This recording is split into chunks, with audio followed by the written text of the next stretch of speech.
თბილისის მერიის ინიციატივით 10-დან 15 წლამდე ასაკის თბილისში რეგისტრირებული ბავშვები ბაკურიანსა და წაღვერში საზაფხულო კულტურულ გამაჯანსაღებელ ბანაკებში ისვენებენ. აღნიშნული პროგრამის ფარგლებში ეტაპობრივად 300,000 ბავშვი ისარგებლებს შერჩევისას პრიორიტეტი სოციალურად დაუცველი ოჯახების ბავშვებს მიენიჭათ საზაფხულო ბანაკის პროგრამა სექტემბრის დასაწყისში დასრულდება.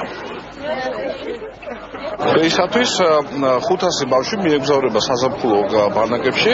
ეს არის მეოთხე ნაკადი, 1500 ბავშვი უკვე იყო, სულ 3000 ბავშვი მიიღებს ამ პროგრამაში მონაწილეობას.